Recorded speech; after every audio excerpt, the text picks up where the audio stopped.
Julius Caesar by William Shakespeare. Act 1, Scene 3. Thunder and lightning. Enter Casca and Cicero. Good even, Casca. Brought you Caesar home. Why were you breathless? And why stare you so? Are you not moved, when all the sway of earth shakes like a thing unfirm? Oh, Cicero, I have seen tempests when the scolding winds have rived the knotty oaks, and I have seen the ambitious ocean swell, and rage and foam, to be exalted with the threatening clouds. But never till tonight, never till now, did I go through a tempest dropping fire. Either there is a civil strife in heaven, or else the world, too saucy with the gods, incenses them to send destruction. Why, saw you anything more wonderful?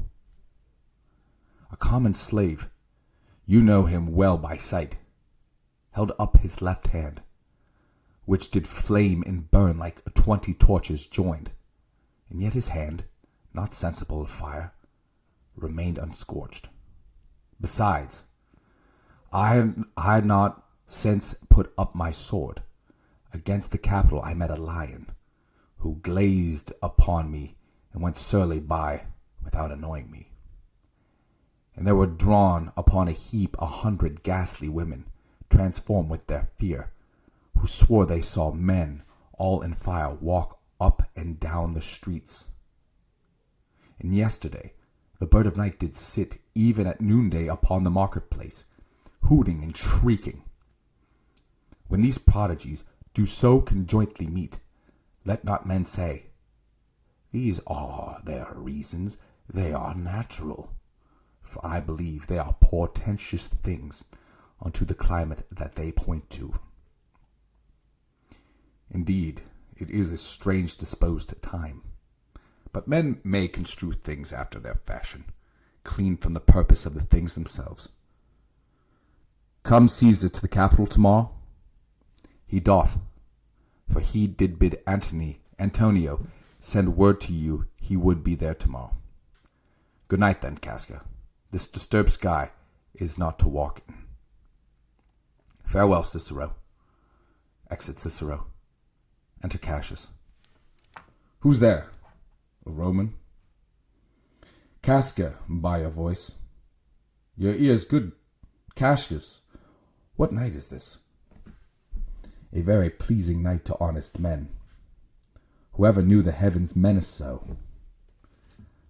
Those that have known the earth so full of faults. For my part, I have walked about the streets, submitting me unto the perilous night. And thus unbraced, Casca, as you see, have bared my bosom to the thunderstone. And when the cross-blue lightning seemed to open the breast of heaven, I did present myself even in the aim and very flash of it. But wherefore did you so tempt the heavens? It is the part of men to fear and tremble when the most mighty gods by token send such dreadful heralds to astonish us. You are dull, Casca, and those sparks of life that should be in a Roman you do want, or else you use not. You look pale, and gaze, and put on fear, and cast yourself in wonder, to see the strange impatience of the heavens. But if you would consider the true cause, why all these fires, why all these gliding ghosts, why birds and beasts, from quality and kind, why old men, fools, and children calculate, why all these things change from their ordinance, their natures, and their performed faculties, to monstrous quality, why, you shall find that heaven hath infused them with these spirits to make them instruments of fear and warning unto some monstrous state. Now could I, Casca, name to thee a man most like this dreadful night, that thunders, lightens, opens graves, and roars as doth the lion in the Capitol. A man no mightier than thyself or me, in personal action yet prodigious grown, and fearful as these strange eruptions are. 'Tis Caesar that you mean, is it not, Cassius? Let it be who it is, for Romans now have thews and limbs like to their ancestors. But woe the while, our fathers' minds are dead, and we are governed with our mother's spirits. Our yoke and sufferance show us womanish. Indeed, they say the senators tomorrow mean to establish Caesar as a king, and he shall wear his crown by sea and land, in every place save here in Italy. I know where I will wear this dagger then. Cassius from bondage will deliver Cassius. Therein, ye gods, ye make the weak most strong. Therein, ye gods, who tyrants do defeat. Nor stony tower, nor walls of beaten brass, nor airless dungeon, nor strong links of iron can be retentive to the strength of spirit. But life, being weary of these worldly bars, never lacks power to diminish itself, to dismiss itself. If I know this, know all the worlds besides. The part of tyranny that I do bear, I can shake off at pleasure.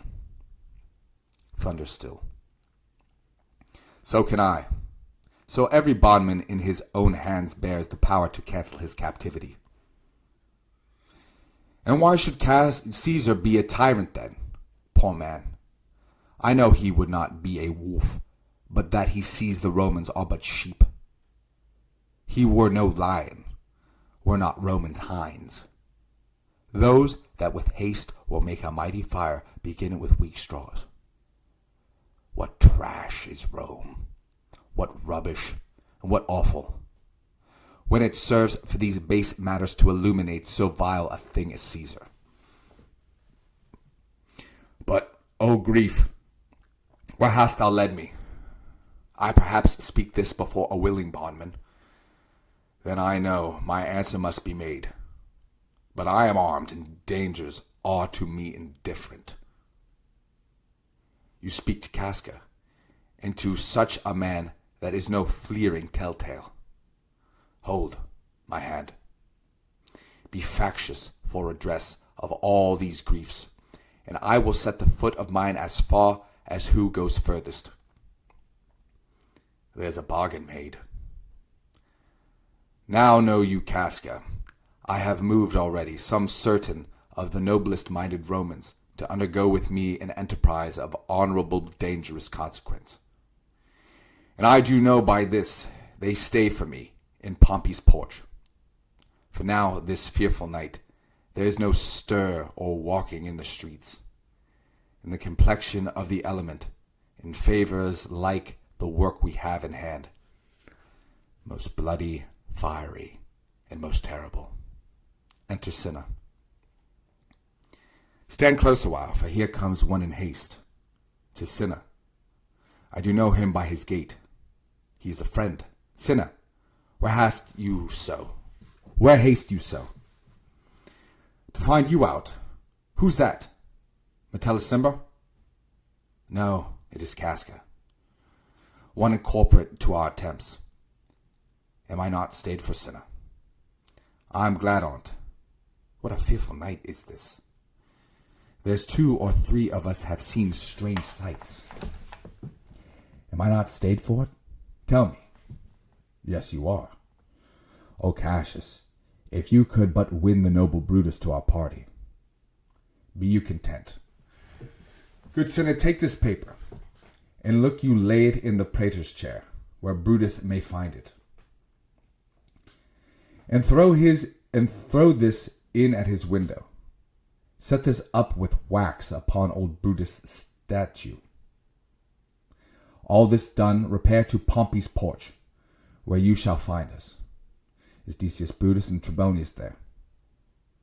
All but Metellicimber, and he's gone to seek you at your house. Well, I will hire, and so bestow these papers as you bade me. That done, repair to Pompey's theatre. Exit Cinna. Come, Casca, you and I will yet add day see Brutus at his house. 3 parts of him is ours already. And the man entire upon the next encounter yields him ours. Oh, he sits high in all the people's hearts, and that which would appear offense in us, his countenance, like richest alchemy, will change to virtue and to worthiness. Him and his worth, and our great need of him, you have right well conceded. Let us go, for it is after midnight, and ere day we will awake him and be sure of him. Exeunt.